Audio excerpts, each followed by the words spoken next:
That's us. I now take the date for the Social Work Resources Committee being held on the 10th of November 2021. And present we have Councillor John Bradley. I don't see Councillor Brogan in the meeting. Councillor Brogan, are you in attendance? I don't see Councillor Brogan. We have Councillor Brown, Buchanan. We have apologies from Councillor Caliques. Present we have Councillors Carmichael, Chalmers, Cowie, Devlin, Donnelly, Faulkner, Holford, Horsham, Lockhart, Loudon, Lowe, McClement. We have apologies from Councillor MacDonald. I can't see Councillor McGavigan in the meeting. Councillor McGavin? I don't see Councillor McGavin. Also present we have Councillor McGuigan, Naylon, Nelson, Nugent, Walker and Watson. And I'll hand you back to the Chair. Thank you. Thanks, Tracy. We'll just proceed. Item 1 is the declaration of interest. Are there any declarations of interest? No. Item 2 is the minutes of the previous meeting held on the 1st of September 2021. Is that a true and accurate record? And is there any matters arising? No. We agree the minutes then? Agreed. Thank you. We'll move on to monitoring items. But before we do that, can I remind everybody, presenting officers, to be a brief synopsis while making the assumption that everybody has read their papers. Just reminding everybody that we're in a very critical position and perhaps officers are better deployed elsewhere. So people can keep their answer or questions brief and relevant to the paper presented. Thank you. So we'll move on to item 3, is the revenue budget monitoring for 21-22 for the period of the 1st of April to the 10th of September, pages 15 to 24, and Hazel will take us through this. Thank you, Chair. Good morning. The purpose of the report, as you say, is to provide information on actual expenditure against the phased budget for social work resources. We're covering the period 1st of April 2021 to 10th of September 2021, and that's our financial period 6. This is the second report we've brought to committee for financial year 21-22. If I can refer you down to section 5 of the report, we're noting there that as at the 10th of September, we're showing an overspend of 0.984 million against the phased budget, but 0.892 million of that is COVID related. So we're left with a small overspend, 0.092 million, which is non-COVID related. We're forecasting to the 31st of March that we may have an overspend of 0.5 million, excluding the COVID spend. We are in the process of working through a formal probable outturn exercise, so the year-end proper forecast will be given once that exercise is properly completed. You'll recall that we have the additional COVID expenditure. I've explained to you before what we're covering in there. So we have the mobilisation plan from Scottish Government, which is funding that. That money comes via health. The things we're spending in there are additional expenditure in beds to help with the delayed discharge from the hospital. There's obviously a lot of additional PPE equipment. We've had some staff overtime, and there's also sustainability payments to external providers. So those costs are detailed in Appendix B to the report, and they total 7.873 million at the time of the report. As well as that, we have also lost some income because some of the services have had to be closed and couldn't be provided during the emergency. So there's another 0.749 million there at period 6, and it's included in Appendix D. Just to take those two figures together, total cost as at period 6 of 8.622 million.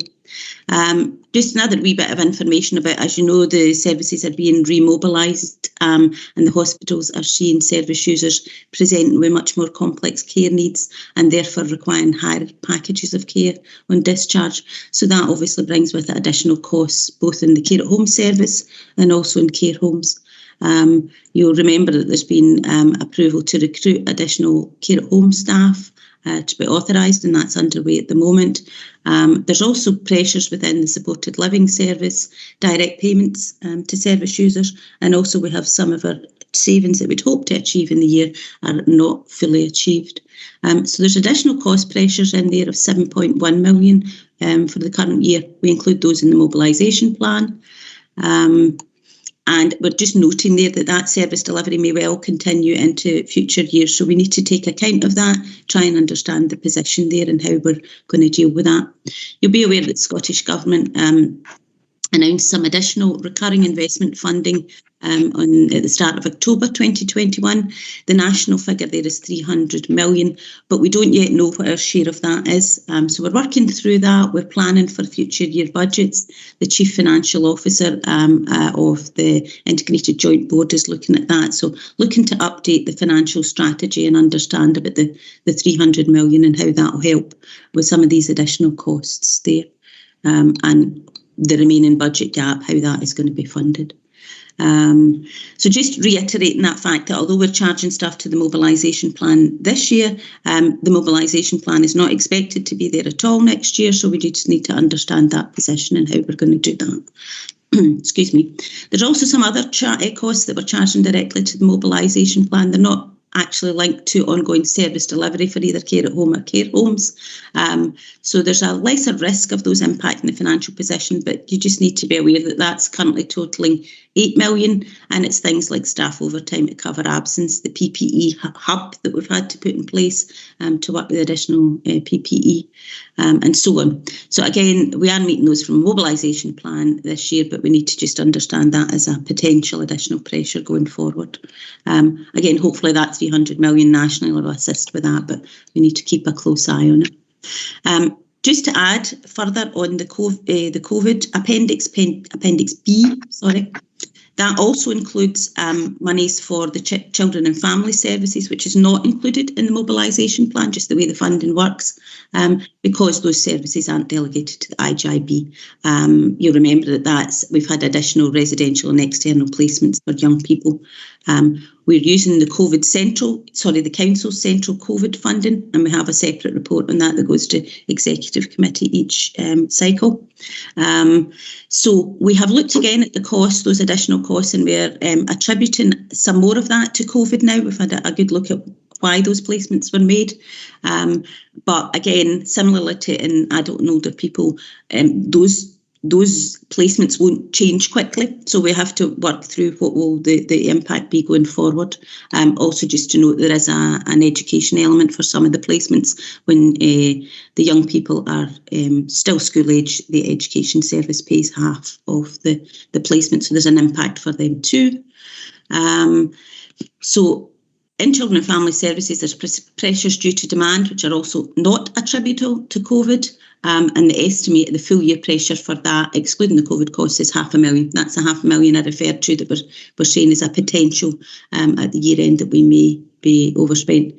You'll recall that I've reported a higher position previously, and that's due to that work we did to attribute what we can to the COVID costs. So in total then, the position on children and families is at 10th of September is an overspend of 0.251 million. That's partly offset by an underspend in performance and support services, which is also not delegated to the IGIB. So, sorry, slightly complicated picture today, but if I could refer the committee back and to section 2 of the report, note the overspend of 0.092 million, excluding the COVID costs. The currently forecast overspend of 0.5 million, again excluding COVID costs. And if you could approve the proposed budget variants that are included in the report. Thank you. Thanks, Hazel. Open up to questions. Richard Nelson. Thank you, John. I've got a few questions and I'll just run through them if that's okay in order of the paper, John. In 5.3, when you speak about the funded COVID reserves, Scottish Government remobilisation, and you use the word expected, how confident are you that that money will come through? Because we've only used the word expected, so what happens if the money doesn't come through? At 5.6, we speak about recruitment of care at home staffing, and I always say about making it more appealing. So how challenging is the staffing at the moment? The next point is about how many beds are actually blocked within our acute hospitals at the moment with people who could be discharged into the community, and also I was looking for figures round about people who have been discharged but have no care package in place, because I believe that there's people being discharged into our communities and there is no care packages in place. So I would like a wee bit more information round about that as well. At 5.9, we speak about the expenditure for children and families and the overspend of 892,000. Is that because we have a lack of foster carers in South Lanarkshire and we have to go to other agencies? So I was looking for a wee bit more information on that, because it sounds like we have an issue and we need to address that issue. And if that issue is that we are lacking in foster carers in South Lanarkshire and we're relying on other agencies, then we need to pick that up. At page 21 in Appendix C, we talk about kinship care. And kinship care is a great thing, and I always say kinship care is best placed with family members rather than putting a child into care. But we always see a demand for kinship care, and that cost is always rising. Now, I would like a wee bit more information, probably for the whole of the Social Work Committee, to understand a wee bit more of how that cost is attributed to kinship care and where that cost comes from, because it only says the overspend relates to additional demand for kinship care. So what is the demand? What is the cost? And what does this council pay for kinship care? Now, I'm not complaining in any way. I'm just trying to understand a wee bit more of what it is, because, as I say, I would rather people use kinship care than a child going into care. And that's me for the moment, John. If I could get those answers to that. Well, Richard, I think that's you for the day, to be quite honest. You've overstepped the mark quite considerably there, I have to say, and a lot of that stuff could have been taken offline and you answered quite comprehensively by officers. I would ask the officer to answer the relevant questions that they can answer, and we'll take the other answers offline. Thanks, Jude. Yes, there's a few of those that I can probably give a fairly quick answer on. The first question was about at 5.3, the COVID reserves and the fact that it was expected. I have confidence that we will get what the costs are. It's just that because the costs vary, and we continually give a quarterly update to Scottish Government as to our expectations of those costs. So what we don't have is an absolute cast iron guarantee that whatever the costs are, we will absolutely get every single penny of that. But we do get what we have had everything that we've asked for so far. I think it's just that the way the Scottish Government work and how they can commit their funds. So they're gathering in this information from all health and care partnerships and trying to understand that. So as I say, we're continually, we did an update just at the end of October, telling them what our anticipation was. The reference to reserves was just that the money they had given us last year was actually in excess of what we required last year. So that's why we didn't have to give it back. We held that in a reserve here. So we use that first and then we go back and ask for the other money. But we've no indication that any of the stuff that we're asking for and anticipate asking for the rest of the year will not be funded. So I'm pretty confident that will all be covered. Some of the other questions, the care at home recruitment, staffing and so on, the number of bed blocks, I'm afraid I don't have the detail of that available. And the other one that potentially I maybe should have been able to answer was the value of the kinship care, but I don't have the individual figure. It's included in various other payments, foster care and so on there. But I can certainly get that figure there. And again, maybe if needed, it would be operationally, people would be able to tell you more about the actual demand and how that's built up. Certainly when there is additional demand for services and the costs are going higher, we include that. I referred in the report to financial strategies. So we look at all of these things, and it's as the costs go higher, we try our best to make the funding available that is required. So again, we would be looking at that in the future strategy to see if the demand is there and it will continue to be there. How can we move the budget around or make sure we make the best use of the budget? So, but I will get you the figure for the actual amount we currently spend in the current year. Thanks. John, can I just No. I'm just going to say, Richard, I'll bring in Ian Beattie. Okay. Yeah, just to give a quick overview of a couple of the questions around care at home and block beds. So I suppose what what I would observe is that we're probably facing unprecedented demand in the system. So this is unusual circumstances. So we've still got the impact of COVID affecting services, but we've also got the kind of pent up demands and the impacts of people being off their feet or less mobile over the lockdown period. So we've got more and more demand coming through. So I suppose that the situation, as Hazel has highlighted, with the council's directed some additional funding to us, so we're successfully recruiting into the council care home service. So we've had a good number of staff already started and a number in the pipeline. So I think it's 3,000 hours. I think is what we're pitching for, and we're making good progress towards that. But essentially, as quickly as we bring those staff in and allocate work to them, they're being used up, consumed, as it were. So we're running at full tilt now to keep services on the go, and the additional funding that's coming in is obviously very welcome in terms of helping us to sustain and further build that capacity in care at home. So we'll continue to recruit, and we're working on plans at the moment about how we make best use of additional funding coming through to support our care home services, and obviously support communities to avoid going into hospital and getting them back out again as quickly as we can do. We typically at the moment are looking at into the 70s in terms of the number of people who are awaiting support packages from the Lanarkshire hospitals. I suppose I want to highlight the 70 people waiting today aren't necessarily the same 70 people that were waiting yesterday. So I think last week, the manager said to me, I think we moved about 75 people out of hospital, and there were 79 referrals come in for new people. So it is pretty constant in terms of demands. So just to kind of offer the committee some reassurance that we are moving people through the system as quickly as we can do. One of the offers we've put in play is some interim beds as well. So where we can immediately access a care home package, we're offering people an option of a short stay in a care home as an interim stepping stone before the care becomes available.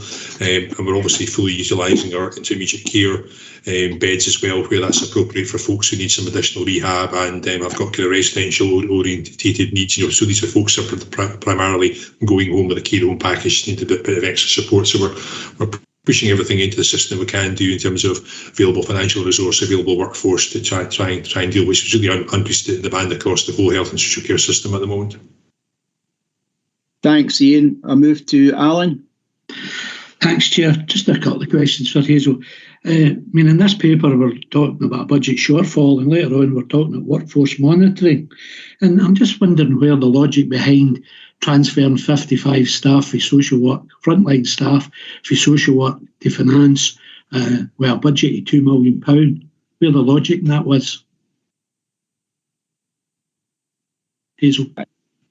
I'm sorry, you'd maybe just need to elaborate the transfer of staff. What section was that you were referring to? The money matters were transferred from social work, 55 staff, frontline staff, who have a budget of 1.89 million were transferred.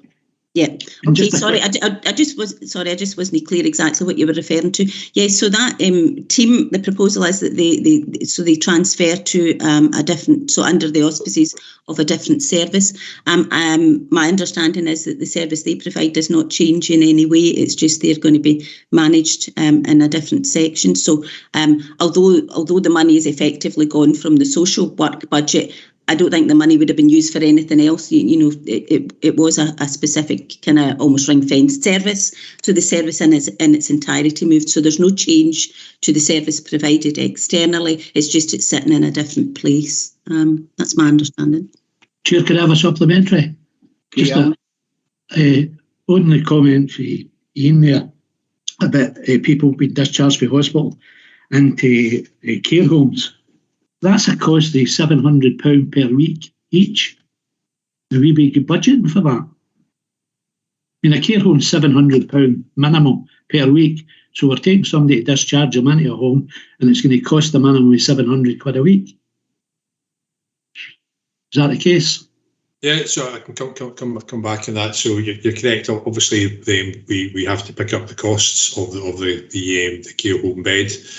Obviously, the person was going home with the care home package. There's cost involved there as well. But we've currently got access to the mobilisation funds, as Hazel's mentioned in this report. So where we can, and the interim beds is one of the areas we can look at. We can charge some of those costs against the mobilisation fund, which in terms of any kind of COVID-related costs. So we're not necessarily incurring any additional expense to the council, as it were, at this stage. But obviously there is a cost involved in that overall. But I suppose just to set that in the context of the persons in the hospital, it costs money.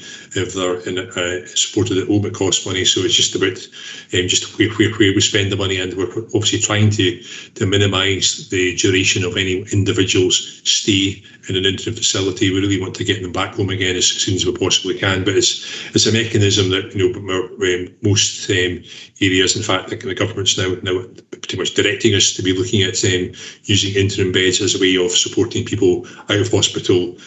So we're kind of freeing that capacity in the acute sector and providing a homely setting while the person waits for the correct package to come on stream.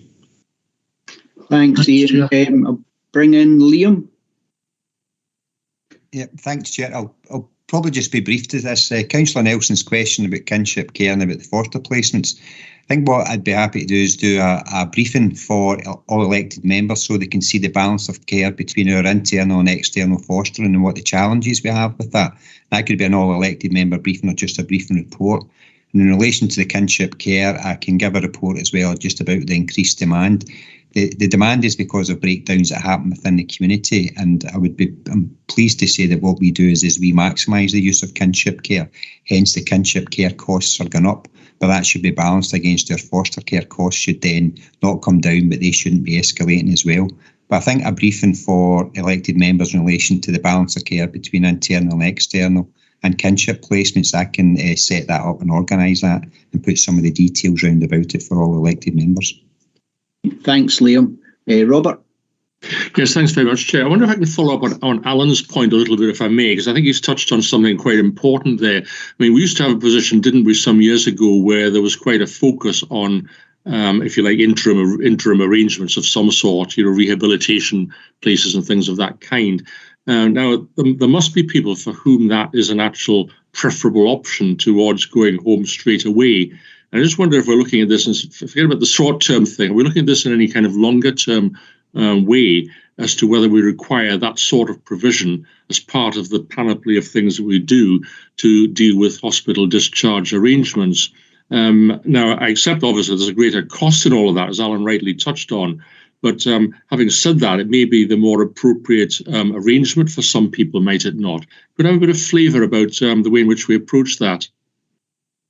Yeah, I can cover that. So you're quite right in terms of what we define as intermediate care arrangements is a key kind of tool, as it were, in terms of the options for folks. So we have for quite some time been using 20 beds in Candarhaven to deliver intermediate care, and we're also using a couple of the smaller units up in the care homes in East Kilbride to supplement that. So we very much see intermediate care as a way forward, and the new care facility that's progressing well down in Blantyre will deliver that kind of intermediate care model. So the principle being that someone may come out of hospital, need an extended period of rehab, they're not quite ready maybe to go home or feel confident to go home. For some folks, it gives them, I would define as kind of time to think, time to consider whether going home is the right option for them, or whether perhaps the time has come to think about a residential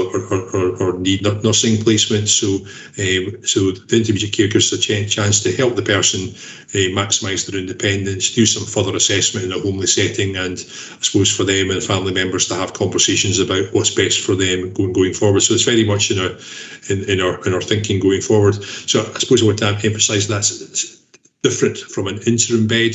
An interim bed is more about providing a homely alternative to an acute hospital setting, pending the availability of care going forward. So I suppose in some ways we see that as surge demand we've got a peak in demand for services. It's another way of actually trying to find a solution for it's person-centred, rather than having somebody languishing in an acute hospital when they could be out there into a more kind of comfortable environment. So there is a kind of differentiation between the two types of interventions. I hope that kind of helps explain it. Yeah, could I come back briefly on that, Chair, if I may? Because I mean, I take that explanation. Obviously, that's entirely valid, but it goes back to the original point, doesn't it, about the relative costs of having care facilities available at home for people that require it at that particular point, and doing it in some sort of interim establishment like that. And I just wonder, going forward, if that's intended to be the kind of longer term. It's all very well saying surge demand, but in reality, you'd be better in cost terms, would you not? Having having carers, if you like, standing by waiting for the surge demand, rather than having the costs of an interim establishment of that kind. And I wonder what the sort of planning model is, if you like, as we take that one forward. This is going to be a big issue, isn't it? Yeah, so in many ways, that's what the additional £300 million that the government's providing to support care at home and multidisciplinary teams is all about. So that I think there's a recognition that we need to invest more money into our care at home services, the kind of the multidisciplinary working that supports people to maximise their independence. By that I mean so bringing together, nurses, social workers, OTs, physiotherapists, etc., around the person to just clarify what their needs are, make sure there's a good support plan that's kind of independence orientated at the front door, as it were, as we bring them into the services out of hospital. And ideally, if we can build additional capacity into the system, that would limit the requirement for interim beds, because it's not really an ideal solution. Intermediate care is a good thing. It's a positive intervention, whereas an interim bed is really just about trying to fix a problem of the person being stuck in an acute hospital awaiting a care at home package, for example. So the stands about trying to improve the hourly rate for independent providers to attract people into the service, to try and increase the capacity of care at home services, generally speaking, and to improve that kind of multidisciplinary team working, so we're getting the right service at the right time to the right person approach is where the money's going to go. So it's a considerable investment and a lot of recruitment to be done. So ultimately it'll be a good thing, but in the short term it's quite challenging actually pulling all that together and bringing the staff in and getting it stood up given the scale of it. Thank you. Thanks, Ian. As there's no further questions, can we agree the recommendations at 2? Agreed. Thank you. We move on to item 4, which is the capital budget monitoring for 21 to 22 for the period 1st of April 21 to the 10th of September 21, pages 25 to 28, and Lorraine O'Hagan will take us through this. Thank you, Chair. Good morning, committee. Agenda item then looks at the capital budget monitoring for the current year. It's the second report for the Social Work Resources capital programme for this year and takes us to the 10th of September, which is our accounting period 6. Section 3 provides a background to the programme and advises that the budget reported at the last Social Work Resources Committee in September was 6.768 million. An adjustment was recently approved at the Executive Committee last week to reduce the budget by 214,000, and that was to reflect the timing of the spend on the Swiss Plus replacement project, now that the project team are in place. So that budget movement is shown in Appendix A of your report, and it takes the budget for the resource this year to 6.554 million. Section 4 of the report details the capital programme update then for the current year. Section 4.1 notes the total capital programme of the 6.554 million. The anticipated spend to date was 2.043, with actual spend to the 10th of September amounting to 1.715 million. So that's a position of 328 behind profile, and mainly reflects the progress made on the Blantyre Care Facility project, which is slightly behind due to experiencing some delays with supply and delivery of materials on site. And Housing and Technical Resources are working with the contractor to maximise spend across the projects on the site at the moment. So if we can refer committee back to the recommendation in section 2 of the report and ask that committee note the Social Work Resources budget of 6.554 million and spend to 10th of September of 1.715 million. Thank you. Thanks, Lorraine. Before we move on to Lynn, can you remember to put your microphones on mute if you're not speaking? Lynn? Thank you, Chair. I was lucky enough to go on a site visit to the Blantyre facility on Friday. It looked like it was progressing quite well. I just see that you're slightly behind schedule. Can you give me an idea of roughly how far behind schedule you are with the build, please? My understanding is at that point it was looking at a couple of weeks, but I think they're working to try and bring that back, and I think we're still looking at next summer for the delivery of the facility. I think that's the conversation that was had at the meeting last week. That's my understanding as well. Thank you. Bring in Ian. Yes, so what the contractor's doing is kind of working on the entire site. So some elements of it are slightly behind schedule. So I think things like attaching gas supplies and getting concrete delivered and so forth is causing a little bit of disruption. So they're just moving around the site and trying to complete the entire site broadly to the timeline that we agree with them. So it does mean things like the access to the first set of houses has been slightly delayed. So I think you'll have seen when you were down last week, the cottage houses themselves are pretty much nearly done in terms of construction, and just need a bit of decoration and so forth inside.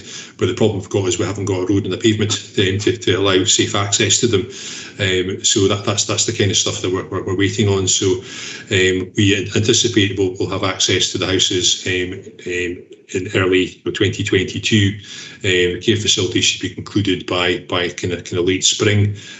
So slightly behind schedule in terms of those elements of the project, but I think the overall project is still close to target. So that's the current update that we've got from the contractor and our colleagues in the Housing and Technical Services. Thanks, Ian. Alan? Thanks, Chair. Along with Lynn, I was one of the few councillors that took the bother on a Friday to go and visit the project. I've got to say, I was surprised at the size of the site, especially with the housing. It was good, but there was a couple of points on the actual hub. We're asking questions. I didn't see the kitchen place for meals for the people that are going into the reablement thing. And also the other thing, on the new technology housing, Ian made a comment the last meeting or 2 meetings ago, he made the comment that the broadband would be free. He made a comment on Friday that the initial package would be free. Could you just enhance on that, please? Yeah, I can cover both of those points. So in terms of the broadband, what we're supplying is a broadband connection for folks to move in. But I think what I was trying to reflect at the site visit at the end of last week was that we do anticipate that at least some of the tenants will wish to avail themselves of a kind of package deal. As I was saying on Friday, that many of us probably on this call will have broadband, television, telephone bundles, and we would anticipate that many of the tenants will go down that route. So there wouldn't be a need really for us to sustain our initial offer. What we would do is make sure all of our devices are connected in, and folks are giving support around that. So it'll be, I would imagine some people will continue with what we offer them, but others will choose to make their own arrangements, and that's entirely appropriate. So we'll see how that goes as we go forward. But we just want to make sure that people have got access to the right kit time and can make full advantage of the arrangements. In terms of care facilities themselves, I mean, they are designed to support people to be independent. They're designed to replicate the situation when they go home. So there is no dining room. There is no meals provision per se. Each of the flats has got its own cooking facilities. So if someone needs support with the food preparation, essentially the care at home service that will be attached to the building will support the person with that meal prep as they would do in their own home. So really what we're offering is a room that's got full facilities, level access shower, some cooking, food prep facilities. We will support the person on their rehab journey to get them back home, and help us assess their needs going forward. So it's not designed like a traditional care home. It's designed particularly around intermediate care and that kind of rehab journey. Downstairs there is a kitchen attached to the cafe, which obviously will provide, we anticipate things like soup and sandwiches and a scone type of arrangements, and there will be some scope to use that kitchen facility to help carers in the provision of meals for folks. But I mean, currently, if you can't prepare your own meal, it would tend to be kind of frozen meals that are kind of heated up in the oven or the microwave. So that would be what we'd be replicating in here. So it's a version of being at home, but it's a highly supportive, homely environment to which we support people to gain independence and to assess their ongoing needs. So that's the way the building's been designed. Thanks, Ian. No further questions. Can we agree the recommendations at 2? Agreed. Thank you. Move on to item 5 is the workforce monitoring for July to August 21, pages 29 to 36, and Eileen McPaig will take us through this. Thank you, Chair. Good morning, everyone. So yes, this is the standard workforce monitoring report for social work resources, providing information covering the period July to August 2021. So section 4 of the report, 4.1 details the attendance statistics for committee, and the details are in Appendix 1. So the resource absence figure for August 2021 was 8.2%, which is 3.5% higher than the council-wide figure. And based on the figures provided at August 2021, the projected annual average absence figure for the resource for 21-22 is 7.0%. So section 4.2 to 4.5, the details are in Appendix 2, and the highlights are that during the period there were 257 occupational health referrals. There were 8 accidents or incidents recorded during the period. There were 7 disciplinary hearings held. There was no grievances or dignity at work issues raised. Over the period there were 30 leavers, and 47% of them completed exit interviews. In section 4.7, the details are in Appendix 2A, and that provides a breakdown of vacant posts. And during the period, 54 posts became vacant, and managers have indicated that 50 of these posts will be replaced. 3 of these posts have been filled on a temporary basis, and 1 post was ended due to a fixed-term contract.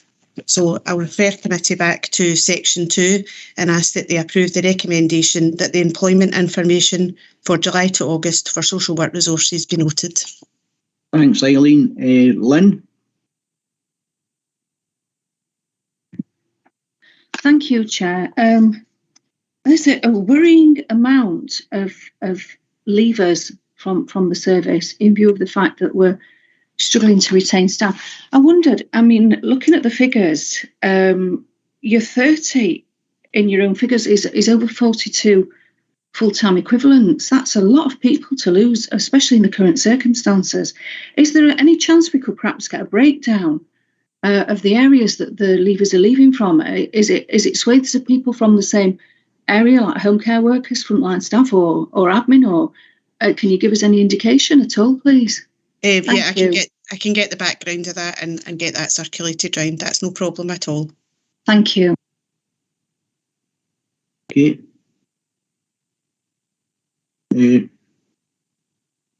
See hands flashing up and down, but no consistent one. Lynn, is your hand remaining up or down? Okay. Right. No further questions. Can we agree the recommendations at 2? Agreed. Thank you very much. We'll move on to items for decision. Is the carer support and services, pages 37 to 46. Ian will take us through this. Thanks, Chair. So this is a further report on how we want to commit funds available to support the Carers Act. So the report really kind of gives a bit of an update on where we're at with the implementation of the Carers Act, and highlights a couple of areas of investment. The report in the section 4.4 kind of just highlights the increased demand from carers, new carers coming forward to the carer centre to identify themselves, looking for a bit of support. So we've agreed with the IGB to push a little bit more money their direction to increase their staff and establishments. That will include some capacity to support carers with their family members in the hospital, and we've got a statutory duty now to make sure we consult with that carer before the person's discharged from hospital. So we'll give us a bit more resources to support us with that work. The ask for this committee is set out in section 5.1, where we're looking to establish a couple of resource worker posts within the resource. There's quite a considerable amount of work generated by the Carers Act, in terms of systems, public information, supporting the workforce around this, engaging with carers organisations, and we've currently got quite a limited resource available to support us in this work. So we're looking for some additionality here to make sure we're doing this job thoroughly and with a bit more pace than we've been able to deliver to it. So I really ask the committee to consider the recommendation in section 2 that we note the report and we approve the establishment of the 2 resource officer posts. Thanks, Ian. Don't see any hands up. Can we agree the recommendations at 2? Agreed. Thank you. Item 7 is the gender-based violence, pages 47 to 58. Excuse me, Chair, I was trying to get my hand up there. I mean, this IT system's not the best. Alan. Sorry, Alan, I didn't see your hand. No, I was trying to get it up. If I could just ask a couple of questions. Sure. I've raised this already, and I'm supposed to arrange a meeting with Bernie Perry, but unfortunately I haven't had the time. But a couple of things that are sticking out to me is that recently, and we've got a daycare review meeting the 10th of December, and Ian will be aware of it, as well the director. There's problems in the Murray Owen Centre with carers and the service users. And I noticed in the report in daycare review that they consulted, there's 486 people used daycare for younger adults with learning disability and older adults, and we've consulted 76% of them. But what's came to light is that there was no advocacy service given to support either the service user or the carer, yet the Act was introduced in 2016. I'm just wondering why that was. I mean, you take younger adults with a learning disability, a lot of them have no the capacity to have meaningful consultation. And if we take older adults, a majority with dementia, who again, a high percentage wouldn't have the capacity to take part in meaningful consultation, yet the advocacy service wasn't provided to any of them, yet it's part of the Act. And just another one I'll just bring up when I'm speaking. I mean, I see this about the carers plan. Alan, this isn't related to this report. Sorry? It's not related to this report. The 412 agenda for adult advocacy is currently in the planning. But it was passed in 2016. That advocacy should be used. It's not in this report, Alan. Bernie, would you like to come in? I'll come in quickly, Alan. We do have current advocacy services and they are available to people. The Act has asked about carers advocacy.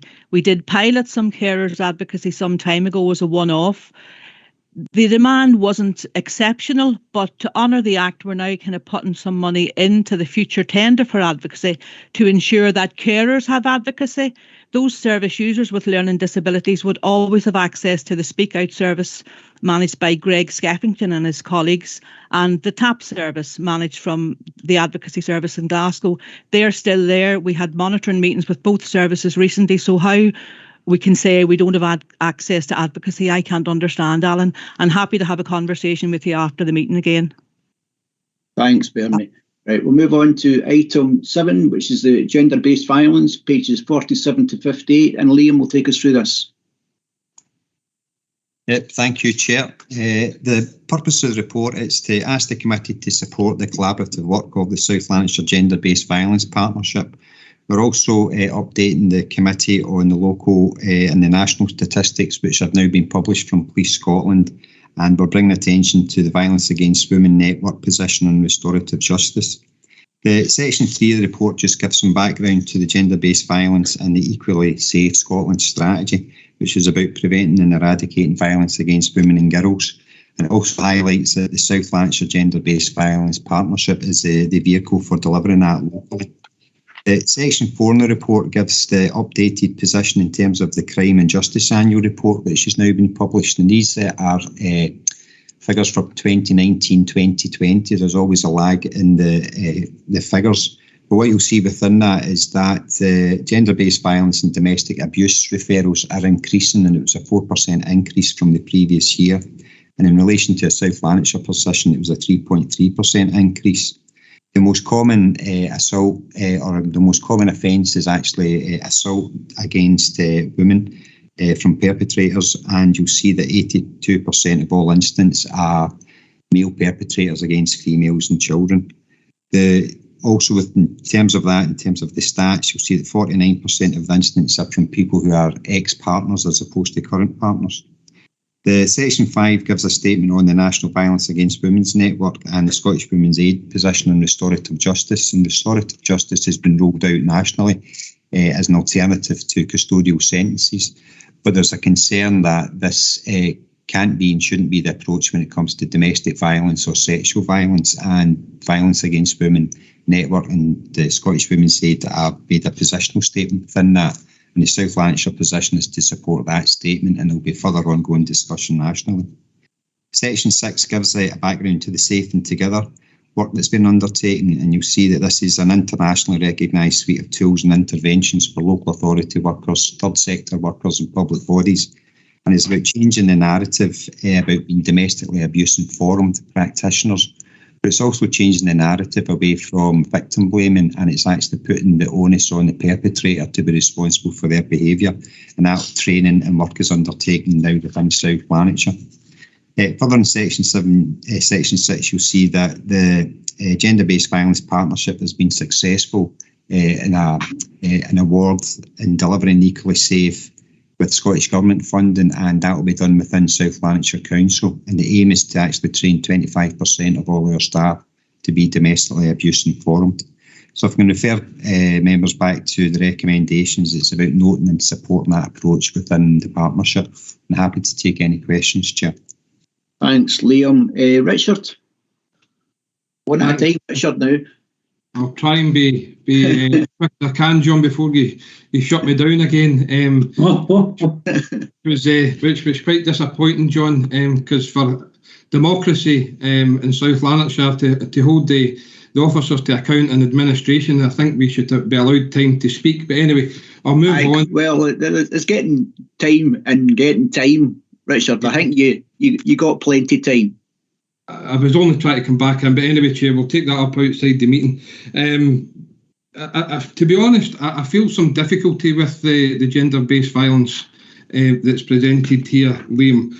And first of all, I think Police Scotland must be frustrated by the lack of justice that happens within our communities. And I've had this myself within my own community where somebody had been apprehended and taken to Hamilton, only to be later that evening let back out again because there was not enough space to hold them. So I think the frustration must be within Police Scotland. I think there has to be more deterrent to people, and whether that's for here today, but I think there needs to be more deterrent and there needs to be more justice for victims.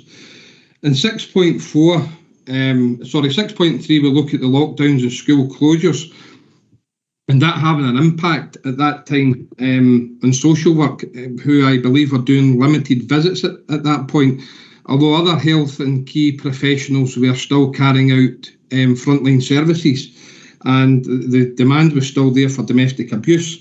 Apart from them, the only other contact that the abused people would have would be from Police Scotland. So I think my question really is how is social work dealing with this now that we are coming out the other side of the pandemic, if you like, and how are we dealing with that and how are we supporting people? And at 6.6, there's a lot of words in there. Again, I think it's just words, and I think what we need to see is actions happening. Thank you. Liam? Yeah, thank you, Councillor. I suppose to start with saying, probably like the police, social work would share the frustrations about sometimes the justice system isn't always appropriate in terms of disposals, but that's a national issue as opposed to even just a local issue. And in terms of the Safe and Together model, what we're trying to do is to make sure that it's the victims that are supported and the onus is put upon them in their recovery. And it's also to protect them. And that's about sometimes the culture which organisations adopt, where they think, why doesn't the victim just leave which is a huge change to their life if they're having to leave their home, or why don't they just chip that person out? And it's easier said than done. So we need to try and support victims in order to be supported to do what's the right thing. With regards to the comments made about 6.3, I suppose I would just want to clarify that social workers were continuing to visit throughout the pandemic. There was never any dilution of the statutory responsibilities. What we were probably trying to highlight there, and it's just as you mentioned, it's probably cumbersomely worded, is that social work probably weren't getting notified from other partners because the universal services weren't actually up and running. So schools are actually very good external eyes for children who are displaying stress behaviour, where social work could then, that could be a trigger to intervene. So whilst children were not at school, it was external eyes weren't on them. So that's the point we were trying to make there.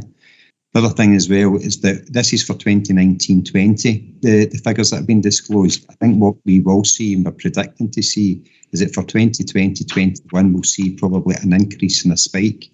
Now, there was a lot of hidden harm that was taking place during that period, but what we're seeing as communities start to open up and society opens up more, we're starting to get more reports of people who are having to live with domestic abuse.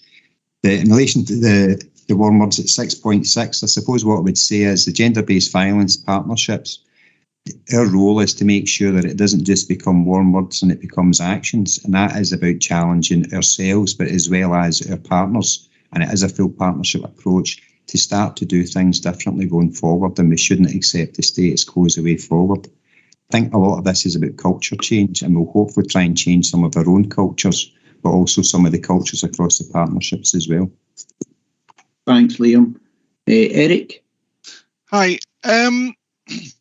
If you maybe went back 50 odd years, there might have been a case where there were cases where violence against women was almost considered socially acceptable. And I'm glad to say we've changed that. We've turned that right around and made sure that people have realised that, you know, giving violence against women is wrong. But at the same time, we're missing the fact that violence, gender-based violence, can be also against men. Now, it does say in this report in 4.1, third item from the end, that 15% of reported abuse was against males with a female partnership. Now, I've read a number of papers on this issue, and one of the things that is that stands out every time you read a paper is that men do not report violence by women against them. So when you see 15%, you know that that is only the very small tip of the iceberg. We know that violence against women is there. It's now reported at a much higher level than it ever was before. Violence against men is almost never reported. So I'm slightly worried that when we're looking at this issue, men seem to be swept under the carpet. And it's not, I'm not saying this from any, I mean, I'm interested in equality and safety and issues like that. They are preeminent issues in all my work that I do. But I just think here that we're missing something that needs to be addressed. And I say that 15%, 16%, I mean, it would look from that figure that violence against men is decreasing. I think that's probably within statistical variance. So I just wonder where we're thinking about that, or are we thinking about that at all? Liam? Yeah, Councillor, we are thinking about that, but I suppose I would refer you to the stat that's above that 82% of all offences are actually perpetrated by men against females, and we're aware of that. Now, notwithstanding that males might not report as often as females, what we know is that the female violence that's perpetrated against them is also underreported. And we know that because organisations like Violence Against Women's Network and Women's Aid actually receive more referrals for support where there's been a non-offence committed, and it's about fleeing that violence for them and their children. So I suppose the thing is, I would say, is that stats could mask what the issue is for males as much as it could mask what the issue is for females. But in relation to what the outcomes are, what we know is the outcomes of violence against females is more traumatic than it would be for violence against males. And we know that because of the homicides that are committed in relation to gender-based violence are almost universally but it's the female as the homicidal victim and not the male, and that's the extreme end. The Gender-Based Violence Partnership does look at gender, so if there's any male victim of abuse, they will be afforded the exact same rights and support as a female victim. And similarly with a child as well, there's no distinction between the males and females within children within that. I don't have an answer to that question about how we can sort that. But what I do know is my day-to-day job is that gender-based violence is predominantly and almost universally where it's females are the victims, but we will support male victims as well when we know of them and that it's been exposed. John, can I come back very briefly on that, please? Okay, Eric. Because there's something quite important here. Men are 10 times more likely to be murdered than women. That's true. But 90% of those cases are stranger or casual acquaintance murders. Almost all the women that are murdered by their partners. But if you strip out from the number of men who are murdered, those who are murdered by strangers, and leave in those who are murdered by a partner, the actual raw number taken over the last 10 years is something like 75% of that of women. In other words, though there are more women murdered by partners, there are also an almost as large number of men murdered by their partners. The only problem is they're lost in the statistic because most men are murdered by strangers. I suppose you've got stats that probably I'm not privy to, but I'll accept that you've probably got a source of information there, but we'll probably refer to the stats from this paper and the police reports is that 82% of all referrals are received by the females or the victim. Well, I have to leave it at that for just now, but thank you. Okay, thanks. Thanks, Eric. Who's that? Who's shouting in the background? Yeah, Mary?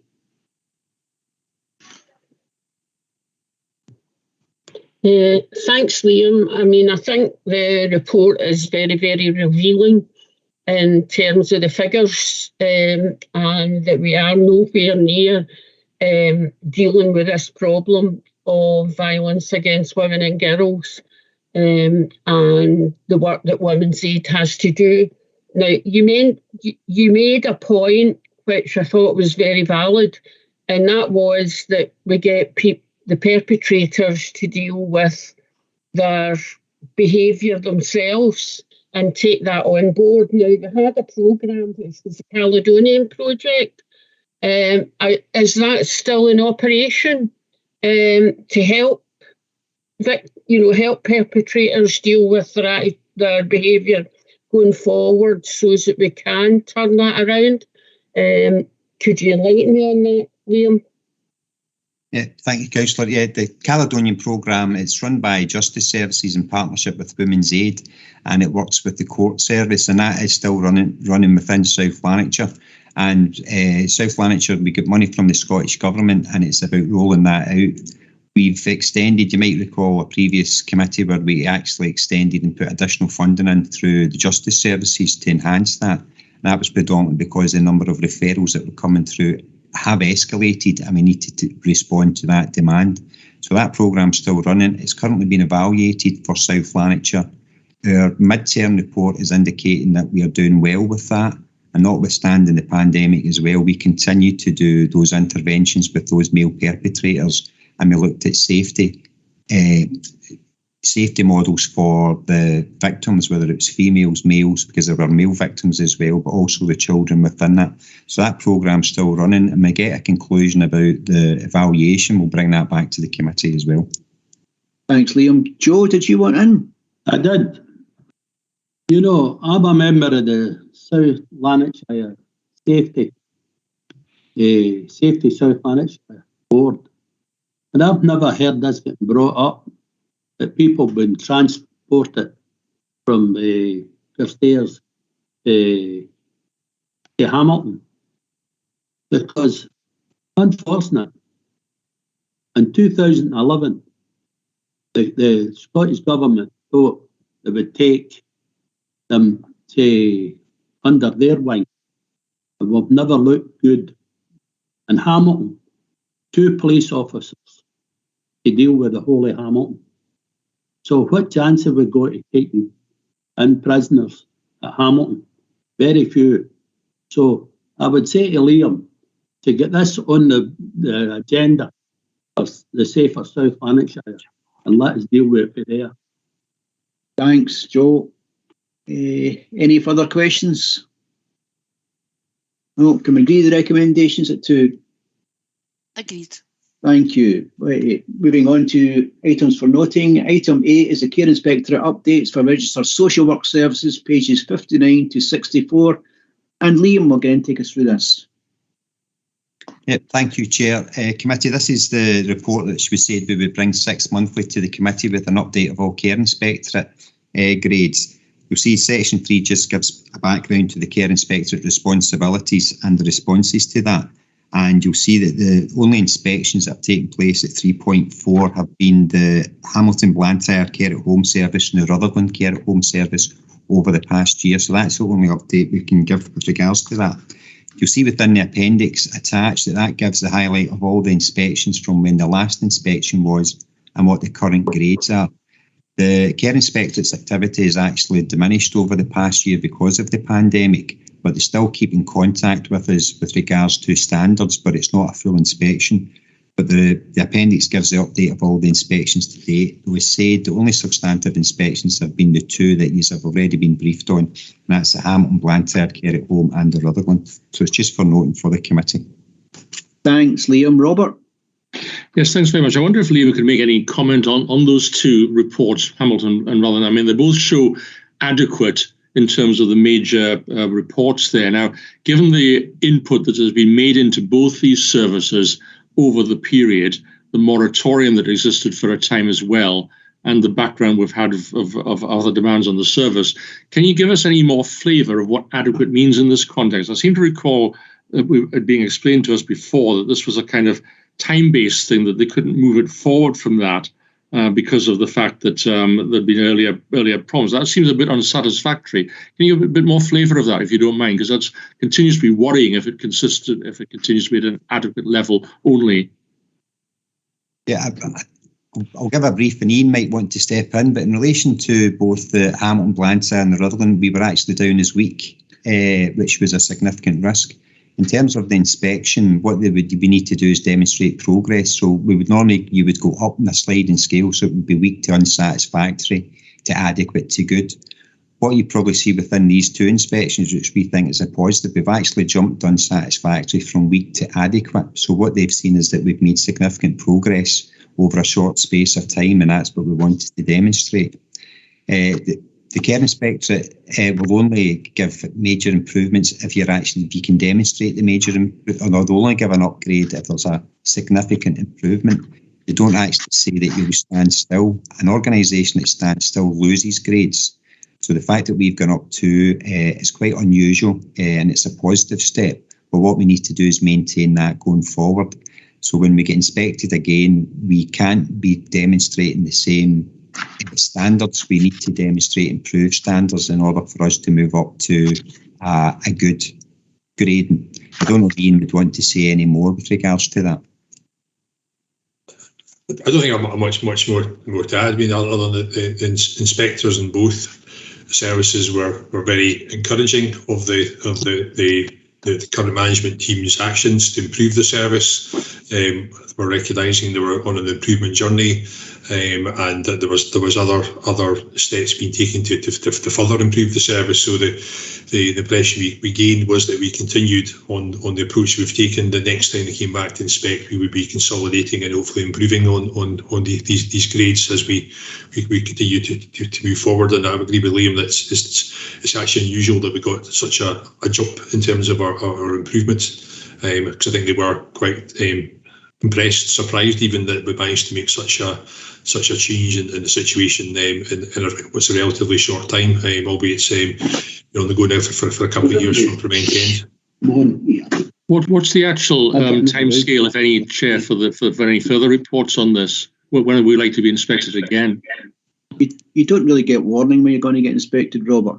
Mm-hmm. Well, my point is, I mean, the Rutherglen one was done in November 2020, which is now obviously a bit ago. So, would we expect to have one, in a year, 18 months of the last one, or is there that kind of feeling about the thing at all? You could walk in the next day, Robert. That's the way the care inspector works. They're not going to tell you when they're going to come unless it's for some you invited them in. No, I accept that, but what I'm after is, I mean, in broad terms, would you expect this to happen 6 months, 12 months, 10 years? You know what I mean, away from when the last one was. Yeah, Liam? Thank you, Chair. Councillor Brown, the care inspectors need to actually do their inspections and they need to demonstrate that they're proportionate, so they shouldn't be targeting the same resources all the time. What we would have expected, or what the resource would have expected from the Hamilton, Blantyre and the Rutherglen one, is that there would have been a follow-up inspection within a year. That hasn't happened, probably because of the pandemic, not probably, because of the pandemic. But what we would expect is the care inspector will be looking at a number of things in order for them to decide whether they need to come back, and that will be complaints that may be made direct to the care inspector, concerns within the services or whistleblowing. So if we see increases of complaints, which we were seeing within the Hamilton, Blantyre and the Rutherglen, which was one of the triggers for the previous inspection, then they would come in at very short notice.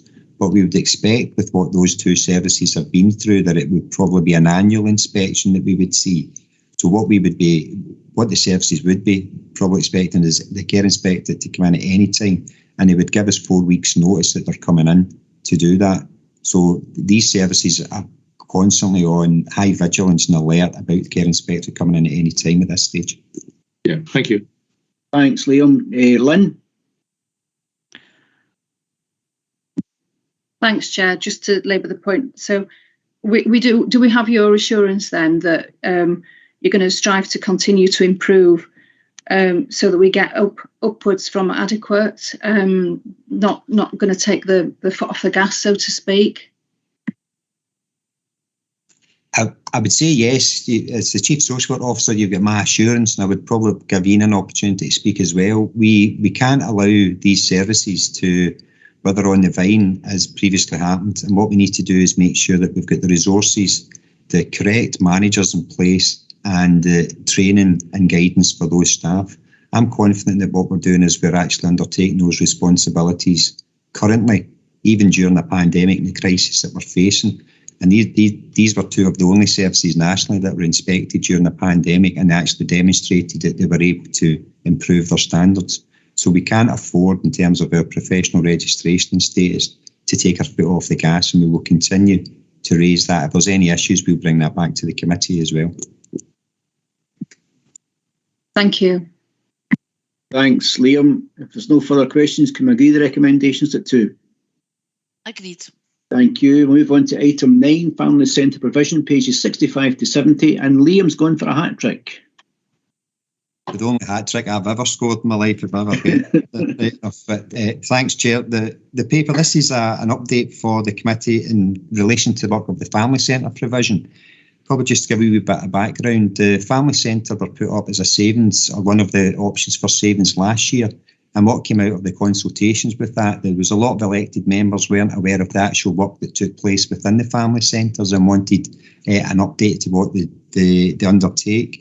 So within the report, you'll see Section 3 just gives a background about the GIRFEC approach, and it's about an early intervention approach that needs to be adopted for families and vulnerable families as well. And Section 4 gives the role of the family centres. So the family centres is all about doing early intervention and prevention work to divert people either from escalating through the system or coming into the child protection world. Now, what they'll do is the family centre, you'll see within further in Section 4 and Section 5 is that they do a lot of individual work, but it's a targeted approach that they do. It's not a universal service, and it's referrals that come from social work, education, health visitors, district nurses, where there are families that are identified as struggling, and it's very much a targeted approach. The 4.7 just gives a full range of the type of work that they do on an individual basis, just to give a flavour of that.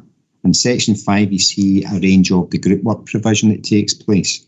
Now, they've been undertaking group work provision using social distancing, but also remote group work. But they're actually doing that now more face-to-face. Now that we're starting to come out of the pandemic, there's some of the social distancing arrangements. And all the group work provision that's referenced there, with the exception of the DADS group, are all accredited group work programmes. So there's an efficacy to the programme, and there's an outcome that should be achieved within that. The Section 6 just gives an overview of the type of work that they do. It's not just on social work, it's very much a multi-agency approach that's adopted with that. And the family centres also are used for community use, and that's for after-school care clubs as well as mediation and contact arrangements. We felt it would be useful for us as a committee to see the type of work that takes place. The family centres are one of these resources that some of our best work takes place in isolation or not in full public view because they just get on with it. And these are one of these resources that actually do some really good work. We felt that the committee should be made aware of that. So just asking for the committee to note that so that they're aware of the activity and the work that takes place within the family centres. Thanks, Liam. Alan?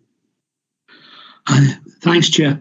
I'll just echo what Liam's saying. I mean, the family centres provided an excellent service in the area of Burnbank, Hill House and Whitehall with the previous administration through here. But I'd just like to ask, page 67,535, about the 48-year-olds in the autism spectrum. Is that being provided with the autism centre, which is 100 yards from the family centre? It's delivered by both councillors. So the Arts project actually identify families that could benefit from that, and the family centre deliver the group work within the family centre as well. What they also do is they deliver that within the Cambuslang Family Centre also. So we try and deliver it where it's the local, where the need is. Through the Autism Resource Coordination Hub, they're the ones that actually instigated the training programme. So what they undertook was training of staff across Pan Lanarkshire to undertake those the group work programmes, and we deliver them where the local need is. And we actually deliver them also with volunteers, but it's people with living and lived experience of autism, and it's not always delivered by professionals, which is seen as quite an innovative way of working when you get people who can actually understand that working. So it's delivered across a range of them and in partnership with Arch. Right, thank you. Thanks. Richard? Thanks, John. I think it's always relevant to thank the people who work at the family centre provision. I think we're always quick to pick people up when they're not doing a job well. But I think the actual family centre provision is a great asset to this council, and I think the work that's done there is absolutely superb. And personally, I would like to thank the frontline staff there for the work that they do in the family centre. Just separate from that, again, just touching what Alan was saying there about autism spectrum disorders and the lack of diagnosis and the waiting lists that people are experiencing for diagnosis. Some people waiting up to 2 to 3 years to be seen by the neurodevelopment team, a year for speech and language, etc., etc. So there is a bigger issue, but that needs addressed in diagnosis for people with autism and ADHD, and I think that's something that we need to get to this council to find a way forward to get that waiting list down. But just to finally touch my point, thank you to the frontline staff at the family centre. Great work. Thanks, Richard. Your comments are very welcome. Katie? Thanks very much, Chair. Thank you for that report, Liam. I think it was really helpful to see the work laid out like that. And I'd also like to just take a moment to recognise the fantastic work that's been done in the family centres and commend them for the support and the services that they offer to some of the most vulnerable families, and the fact that that continued during lockdown as well. I'm particularly interested, and I wanted to ask about at 8.3, where the preference that was expressed for face-to-face group work is mentioned, because that obviously ties in with research that's out there about the importance of peer support and building trust and relationships, and the sort of informal information sharing that can take place, like, oh, just while I'm here, I'm having bother with type conversations that you might speak to another parent about. I just wondered if that feedback about face-to-face group work was overwhelming, or do we think that there's scope in the future for trying to develop the virtual side as an add-on, as a sort of added bonus to the group work and not a replacement? I think Teams, which was used, might seem very formal, but maybe the use of sort of more informal networking, maybe even on an existing platform like a social media platform, might give some added value. Thanks, Liam. Yep, Councillor, you probably answered the question for us there, but what we probably recognised is that there were a lot of families, a lot of individuals that needed that face-to-face for exactly that peer support as you've described, and needed that assurance from workers and their peers about that they were doing the right thing with their loved ones. What we've also discovered, which we wouldn't have discovered through the pandemic, is the use of technology has allowed a very immediate response that they can do for families who are maybe struggling within their own family home. And we've actually given out ICT devices to some of these families who are not necessarily seen as more vulnerable, but need a bit more support in a more isolated way. So they can actually contact a worker or workers almost immediately to say they're struggling, and you can get that immediate face-to-face almost within a Teams call, and they can give reassurance or they can give advice, and that's a lot better way to work. So going forward, we're going to see very much the word they use as a blended approach, and it'll be what suits some individuals more than others. One of the other things that we actually discovered as well during this, when they were looking at the use of technology, is that there are families who coming into centres was more anxiety provoking than they actually experienced themselves. So they build up loads of confidence by doing one-to-ones and then small group work sessions using IT and Teams calls to get them to a position where they'll feel confident coming into centres, or even just going to a health centre or anything. So the pandemic's given us some unusual unintended benefits, and we're going to maximise them going forward. The downside to that from a council finance position is we'll probably be looking for bids for technology to be given to some of our service users just as a matter of course in terms of interventions. But I think that's a positive step as opposed to anything else. Thanks, Liam. And it's Mary next.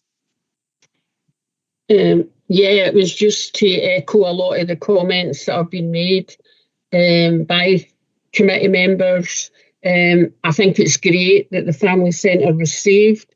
I was one of the voices that was arguing for it, and particularly was worried about the lone parent project because women were isolated and left on their own and didn't know where to turn, how to protect their loved ones. So they needed that link, and I'm glad that link's been retained. And I can only thank the team for the work that they have done, Liam, and pass on our gratitude because I think they have done an amazing job in the work that they are doing. Thanks, Mary. Lynn? Thanks, Chair. Yeah, certainly a wonderful service and a real lifeline to so many people. What I've spotted that's jumped out at me is the Birth and Beyond / Mellow Babies programme. I'm just wondering, part of that is to decrease stress levels in pregnancy, and there's research being done over the last 10 years that's come up with some astounding results concerning the lifelong impact that stress levels in pregnant mothers can have on the babies going forward. Surprisingly so. Just wondered if there's any scope for extending that particular aspect of the service, maybe offering it to more people, particularly in areas of high deprivation where stress levels tend to be higher. Thank you. Thanks, Lynn. You're on mute, Liam. Sorry about that. Councillor, yes, we would want to expand that. Where there's evidence-based programmes, we want to make sure that we are delivering that going forward, whether it's antenatal, postnatal or parenting type supports. So we've recognised the value of that programme. We need to scope up what it would look like to upscale these type of activities, because the Family Centre are a limited resource in their own right, and they need to rely on partnership support. And very much this is about the antenatal is about the midwives and health visitors. So we need to probably work with our colleagues in a partnership of what that would look like to upscale it. Totally accept your point. We need to go to areas of deprivation and make sure that we can deliver that there. We only have 2 family centres. We've got the Burnbank and we've got the Cambuslang. So we're using other community resources in Clydesdale and in the East Kilbride area. but we need to be quite imaginative in how we do that, and it's definitely something that we're looking to try and explore. So thanks for that, Councillor. Thank you. It struck me that it's the ultimate early intervention, isn't it? Thank you. Totally. Thanks, everybody. No further questions. Can we agree the recommendations at 2? Agree. Item 10, winter planning arrangements for 21 to 22, pages 71 to 118, and I believe it's Suman that's taking this. Thanks, Chair. Good morning, councillors. So as I understand it, in the past, this report would normally have come to the Social Work Resources Committee, but given the pressures at the moment, it felt appropriate to share this with Committee for Completeness. So every year, the NHS and local government and other partners work together to think around how they will continue to provide services during the winter period, given the particular demands that are placed upon us. This year's obviously a particularly challenging year, as indeed was last year. So it does, I have to admit, it feels a bit curious talking about winter planning when it just feels like how will this plan to deal with the current extremist issues we're currently faced with, being touched upon already. Nonetheless, I hope this gives you some confidence about the measures that are put in place and the work that's currently being done. I would highlight under 4.1 the fact that the material shared in front of you today is very much a live, dynamic piece of work. So this is something which we are constantly revising and updating in line with national guidance and ongoing discussions amongst partners, and also given some of the uncertainties that the report also touches upon, most notably in relation to staffing. I would also just kind of note and in relation and clarify a point that was mentioned earlier on about the stage of the pandemic we're in. I would remind committee members that we're not, the pandemic isn't over yet. We're merely moving through another phase of that pandemic, and there will be another phase to come out of that. There's a lot we've learned from the last 12 to 18 months that we're applying in terms of how we move forward, but there's still a huge amount of uncertainty about where we go next, and managing through that uncertainty continues to be a challenge within South Lanarkshire, as indeed it is across Scotland and indeed the four nations. A key element around that, though, is what within 4.3a around the flu and COVID vaccine programme. We've had incredible work undertaken across the Lanarkshire area and very good levels of uptake in some of the vulnerable populations. It is still, though, important for all of us to reinforce the importance of being vaccinated, particularly in terms of boosters across our communities. And I would underline the important role that councillors as leaders within their communities have in doing that, not least because of the very spurious and irresponsible actions of anti-vaxxer groups at the moment, particularly in terms of targeting our young people. So I would be looking for your support in terms of putting a message out to all of your constituents and the people who are jointly responsible for, to ensure that those who can get vaccinated and then certainly reinforce that message across their wider families and communities. Happy to answer any questions. Thanks, Simon. Maureen? Thanks, Chair. I just want to flag something up, Simon. I had an appointment to go to Ravenscraig a fortnight ago. It was a Sunday. I went there, I got there 10 minutes early. People were standing in the rain, in the wind, older populations queuing round the Ravenscraig for over half an hour to 3/4 of an hour to get to the door. Then you had the same again once you get inside the building. That's not accept. I didn't stay because I thought I'm not waiting an hour and a half because I had other commitments. You've got you're given an allocated appointment time, and it's as though you've just oversubscribed to. So that was one aspect, and I really think that was quite. And I've got another appointment to go back somewhere else, but that's inappropriate for older or anybody standing outside in this during the winter months. And there was an older lady, probably well into her 70s, and they had to bring a chair out for her, and this chair has gotten moved along, but she's still exposed to all the elements. That side.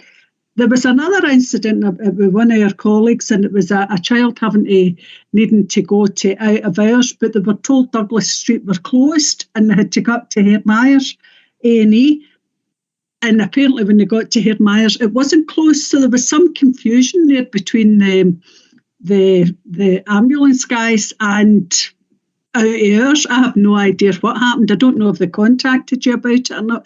But these are things that you kind of hope are rectified before we get into the real winter months. Thanks. Thanks, Maureen. Simon? Yes. You want to come to back on that? Yes, thank you, Councillor Devlin. In terms of the first point in some of the vaccination programme, so this is a large programme, and you'll appreciate those things happen, unfortunately, but it's of no consolation to the individuals who are waiting. One of the things we've had to contend with, certainly in recent weeks, has been the changing guidance around the offerings in terms of people coming and get vaccinated. So previously it was purely there have been periods where it's just been by appointment, but there's then also a drop-in component added into that. And so we've had periods where actually that was clashing. We're working very hard to address that now, so that actually, because our preference really would be for people to just come for their appointment at the time that they've been appointed, because we've had periods when people were coming much earlier because they were concerned about being seen, as well as people just dropping in, and what that's then created was as those large queues. So the team are working very hard. If there are particular incidents or something experience people have, there are myself or other colleagues, please get in touch with us to kind of raise those, and we'll look into them in terms of specific incidents. In terms of the out of hours, obviously I can't comment around individual cases. I'm familiar with the case that you've talked about, and there was a few other things going on there, shall we say, but certainly one of the things we're very excited upon, and you will see this within the report, is the importance of maintaining our out of hours capacity. That does continue to be challenged, but the key thing is that actually out of hours by and large it isn't actually an emergency. So people will often go to out of hours and be assessed. In many cases, they'll be triaged over the phone, and if it's then viewed that they are needing to be seen back as an emergency, that's where they will be sent, but they're not sent there just because an out of hours provision isn't in place. But again, this isn't the place to go into individual cases. No, I accept that, and sorry, John, and I think the hours project is great, and it stops you from going to actually, I prefer it, because the practice nurses are actually better than the doctors, to be honest with you. So it's a really, really good, I don't care, I'm being quite honest here, I'll tell a doctor that. But it is such a good resource that it means to say people aren't turning up at A&E. So thanks for your response. Thanks. Next is Richard. Thanks, John. Yeah, Suman, thank you for that. I think just when you're speaking about vaccinations, I think there's some difficulty in still people obtaining appointments. This week alone at Lanark, at the retail park, I believe the roof fell in at the retail park vaccination centre, and people were still turning up to be vaccinated, only to be turned away because there was no information being shared that had happened. So that was lost vaccinations that could have happened that day, but there was no media presence at all round about it. I checked Facebook, social media outlets from the council, there was absolutely nothing. So if we're talking about people getting vaccinated, we need to make sure we're doing it correctly. And to me, we're still not doing it correctly yet. When you still call the vaccination hotline, depends who you get, what information you get, because that varies as well. So it's still not 100%. There's still a lot more work to be done to get that correct, to get that vaccination and get those numbers up. If we can't get that right, we're not going to get people vaccinated. Thanks. Lynn? Thank you. Yeah, just anecdotal here. Turned up at the banqueting suite with a family member who's 17 for the second vaccine because we'd had nothing through. Was told by somebody on the door that they had to wait for the second one until they were 17 years and 9 months old. There's nothing at all in the NHS website about that. So I rang the helpline and was told that I'd been misinformed. I got an appointment to go back, and they've also going to put in place refresher training for the people on the door, because I'm wondering how many other people were turned away. However, that's sorted out now, and I'm sure it'll come good once they're issued with a brief about 17-year-olds. What I wanted to say was, I think we're missing a paragraph from the report. I'm looking at page 73. Communications appears to be the same paragraph as overall resilience planning up above it. I wondered if just at some point, if we could maybe have the communications paragraph just emailed out to us all for info, if that's okay. Thank you. Apologies, Councillor Nelson, that's remiss of me. Yeah, I will get a revised paragraph sent out to you. I have no idea how that happened. My mistake. Thanks, Simon. Catherine? Thanks, John. It was just to say that I was aware of the incident up at Lanark, and it was on the NHS website. Richard, I don't know why you didn't see it, because I definitely shared it on my website, and a lot of people contacted me about it. Unfortunate incident, and in my mind, it was put out in IT as best they could at the time. Thanks. Thanks, Catherine, for that. Alan? Cheers. Just a couple of points on the banqueting hall. I used the banqueting hall. The only problem I had was, well, there's queues, elderly people, but there's only 2 seats for them. And the other one with the banqueting hall was for the court side. The arrow was pointing for people to go up the ramp, and with elderly people going up the ramp and then being directed to go down the stairs. And I raised it with Liam, and I'm glad to see that they were rectified. But it's a point of information I'd just like to say. The test and trace that's opposite the council car park, you maybe have seen it, those that are in the building occasionally. There are 5 or 6 staff there, right? They're not all that busy. I'm getting informed that they're bussed up and down for Carlisle every day, bearing in mind they're only 12 miles from COP26, bussed up and down for Carlisle every day and getting £250 a shift. No wonder the bills rising so much. So a bit of scrutiny in that. Thank you. Thanks, Alan, for that. I'd just like to say that my wife and I got our appointments, turned up, there was no queue, we got welcomed, and we were in and out in 10 minutes. Absolutely first-class job, everybody. Thank you. No further questions. Can we agree the recommendations at 2? I think Simon wants to come in, John. It's Simon, sorry. You're on mute, Simon. Sorry, rookie error. We're just going to highlight to councillors that, as always, if there are individual incidents, please bring it to our attention and we will address them. But on the whole, it's important to underline that point. This is one of the largest campaigns we've ever done. The staff involved in this have been working on this for a long, long time under very difficult circumstances. They are committed to doing their best, and we are committed to doing our best around that. And so if feedback is appreciated value, we will always act upon it. But again, your continued support with our communities is very much appreciated. Thank you. Good point. Good point, Simon. Thank you. Can we agree the recommendations at 2? Agreed. Thank you. Moving on to item 11 is the update of the Social Work Risk Register and Risk Control Plan, pages 119 to 152, and Martin Kane will take us through this. I think, Suman, are you doing this one or myself? Oh, you're doing it, Sim? I'm happy for Martin to do it. That's fine. Okay.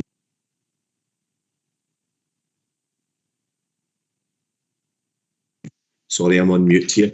Standard risk report, which builds on the one we brought in January earlier this year. So Section 3 outlines the background, follows the corporate standard around risk reporting. Section 5 of the risk register, if you go to 5.5, that details the main changes to the risk register from last year's risk register. So you'll see it picks up on aspects such as workforce, the review of adult social care, etc., as additional ones to that.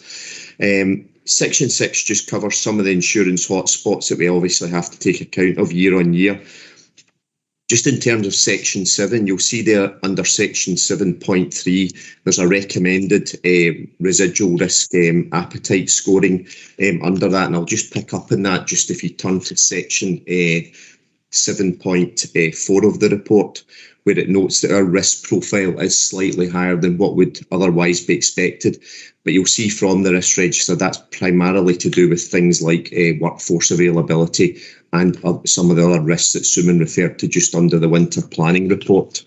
So really the report is for noting, and what I would say to committee is that in terms of risk overall this year, you will see there has been quite a bit of movement year on year between last year and this year, just reflecting the fact of those aspects that I have mentioned around workforce availability and demand, etc., that you'll see permeating through the summary towards the back of the report. But on that basis, I'm happy to take any questions, Chair. Thanks, Martin. Any questions? No questions. Can we agree the recommendations at 2? Agreed. Thank you. Move on to item 12, the Chief Social Worker Report for 2021. Pages 153 to 200, and Liam is going for a bonus. Thank you, Chair. There's This is the annual report that comes to the committee for the Chief Social Work Officer report. You'll see that in terms of the background, the statutory requirements for a Chief Social Work Officer for the Council, and also the requirement to provide an annual report to the Scottish Government. So this is the report that's been sent to the Scottish Government on the 30th of September. The report follows a standard format so that all reports nationally look the same. In terms of the contents, it's about governance, service quality and performance, resources, workforce, and this year they asked us to put a reference into the COVID-19 response, so that's in there. The appendix within the report is the full report, but there's also got performance data and trends for noting, and also the care inspectorate gradings, which we've made reference to previously. So we see within the report, also just allows time to read it as well, and it can be circulated because it is a public document. But you'll see that the biggest actual challenges that we've had over the past year, not surprisingly, has been the COVID response, and what we've got is made reference to a lot of the activity that's taking place with COVID throughout the year. What we'd emphasise as well is that social work statutory responsibilities have maintained and continued throughout the year. So our care at home staff have still been working 100%, our residential staff and elders and children's services and our localities have continued to work throughout the whole year with PPE and looking unusual, doing visits and things like that, but nothing has actually been stopped in terms of social work delivery. So the report's the annual report for noting for elected members, and that's the report that's gone to the Scottish Government. We'll get feedback from the Scottish Government if there's any questions that they want to ask with regards to that, but to date we've not had any inquiries with regards to the report. So happy to take any questions, Chair. Thanks, Liam. Any questions for Liam? Can we agree the recommendations at 2? Agreed. Thank you very much. I've got no items of urgent business. Just like to thank everybody for their attendance and for their participation and for their support of social services being provided and flagging up every issue that pick up in the system. But by and large, 99% of people are getting vaccinated on appointment. That's a figure I just plucked out of my head, by the way, just in case you want to quote me on it.